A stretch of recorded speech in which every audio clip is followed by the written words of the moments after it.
ने सबसे बड़े मिलिट्री अफसर को हटा दिया है। जानेंगे कौन है ये। तो वहीं दूसरी तरफ देखने को मिल रहा है कि बांग्लादेश अब धीरे धीरे लाइन पर आ रहा है। बॉर्डर को लेकर क्या समझौता हुआ है, जानेंगे क्या कुछ चल रहा है। यहाँ पर जियोपॉलिटिक्स में बहुत सारी चीजें चल रही है, हमेशा की तरह जानने को मिलेगा बहुत कुछ। आइए जानते हैं इन खबरों को विस्तार से। डोनाल्ड ट्रंप ने शुक्रवार रात देश के सबसे बड़े मिलिट्री अफसर को अचानक हटा दिया है। अमेरिकी राष्ट्रपति डोनाल्ड ट्रंप ने हाल ही में वायुसेना के जनरल और जॉइंट चीफ ऑफ स्टाफ के अध्यक्ष चार्ल्स क्यू ब्राउन जूनियर को उनके पद से हटा दिया है। ये कार्यवाही 21 फरवरी 2025 को की गई। इसे अमेरिकी सैन्य नेतृत्व में एक बड़े बदलाव के रूप में देखा जा रहा है। इस कदम के पीछे ट्रंप प्रशासन का तर्क है कि सैन्य नेतृत्व में जागरूकता से जुड़ी विचारधारा नीतियों को हटाना, युद्ध पर ध्यान केंद्रित करना जरूरी है। इस लेख में ये बातें कही गई है। डोनाल्ड ट्रंप ने शुक्रवार को अपने सोशल मीडिया प्लेटफॉर्म ट्रूथ पर घोषणा की कि वे general Charles Q Brown junior को जॉइंट चीफ ऑफ स्टाफ के अध्यक्ष पद से हटा रहे हैं। ब्राउन पहले अश्वैत वायुसेना प्रमुख थे और 2023 में जो बाइडेन द्वारा इस पद पर नियुक्त किए गए थे। उनकी जगह ट्रंप ने लेफ्टिनेंट जनरल डैन रेजिन केन को नामित किया है, जो एक सेवानिवृत्त सैन्य अधिकारी हैं और 11 सितंबर 2001 के हमलों के दौरान वाशिंगटन डीसी की हवाई रक्षा में शामिल थे। ट्रंप के रक्षा सचिव पीट हेग्सेथ ने ब्राउन को फोन पर सूचित किया है कि उनकी सेवाएं समाप्त की जा रही है। हेग्सेथ ने कहा कि यह निर्णय सैन्य नेतृत्व को जागरूक समानता से हटाकर युद्ध और राष्ट्रीय सुरक्षा पर केंद्रित करने के लिए किया गया है। ट्रंप ने इसे अमेरिका फर्स्ट एजेंडे का हिस्सा बताया और कहा कि सेना को लड़ने और जीतने पर ध्यान देना चाहिए, न कि सामाजिक नीतियों पर। इतिहास में कई बार नेताओं ने सैन्य नेतृत्व में बदलाव भी किए हैं ताकि अपनी नीतियों को लागू किया जा सके और वैचारिक मतभेदों को दूर किया जा सके। कोरियाई युद्ध के दौरान अमेरिकी राष्ट्रपति हैरी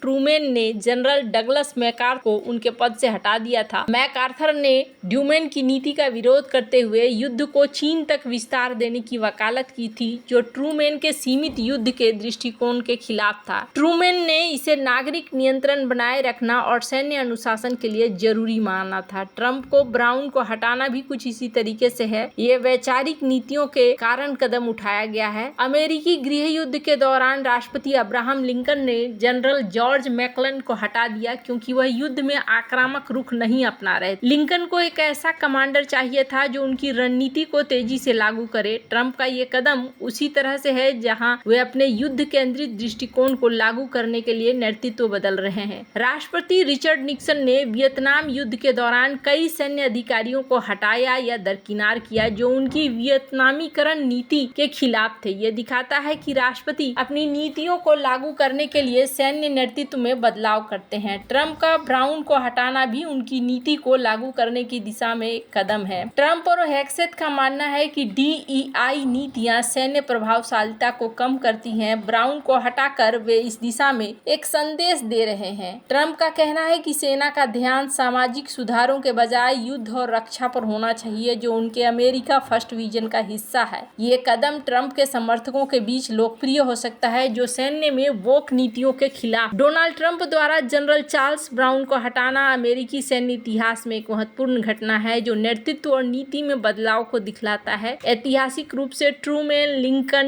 निक्सन जैसे नेताओं ने इसी तरह सैन्य नेतृत्व को बदला ताकि उनकी रणनीतियों को लागू किया जा सके। ये कदम ट्रंप के दूसरे कार्यकाल में सैन्य सुधारों की शुरुआत हो सकती है। खैर, जहां एक तरफ ये सब कुछ चल रहा है, वहीं दूसरी तरफ ये भी देखने को मिल रहा है कि बड़े बदलाव होने शुरू हो रहे हैं। सबसे बड़ी चीज तो ये है कि बांग्लादेश में $29 मिलियन जो दिया जाना था उसे रोक दिया गया और इसको लेकर डोनाल्ड ट्रंप ने एक बार फिर से बयान दिया है। भारत और बांग्लादेश के बीच 18 से 20 फरवरी 2025 को नई दिल्ली में सीमा वार्ता हुई है। बॉर्डर गार्ड बांग्लादेश के प्रमुख मेजर जनरल मोहम्मद अशरफुज्जा सिद्दीकी ने कहा है कि बांग्लादेश में हिंदुओं पर हमलों की खबरों को बढ़ा चढ़ाकर पेश किया गया। उन्होंने भारत द्वारा सीमा पर 150 गज की बाड़ लगाने के प्रस्ताव पर आपत्ति जताई। दूसरी ओर भारत ने बांग्लादेश से सीमा पर अपराध को रोकने और बाड़ लगाने में सहयोग की अपेक्षा जताई। ये वार्ता शेख हसीना के सरकार के पतन के बाद पहली बैठक थी जो अगस्त 2024 में हुई। बांग्लादेश के विदेश सलाहकार तौहीद हुसैन ने भारत से शेख हसीना को बांग्लादेश वापस भेजने की मांग की। हसीना पिछले साल अगस्त में हिंसक विरोध प्रदर्शन के बाद बाद भारत में शरण ले चुकी है। बांग्लादेश का कहना है कि उनकी मौजूदगी दोनों देशों के लिए तनावपूर्ण बनी हुई है। भारत ने इस मांग को लेकर कोई स्पष्ट जवाब नहीं दिया है। वहीं बात करें यूनुस सरकार, लगातार देखने को मिल रहा है कि ये पाकिस्तान समर्थक ज्यादा होती जा रही है और यहाँ पर पाकिस्तान के समर्थन में ये बातें कुछ ज्यादा ही कह रहे हैं। जैसे कि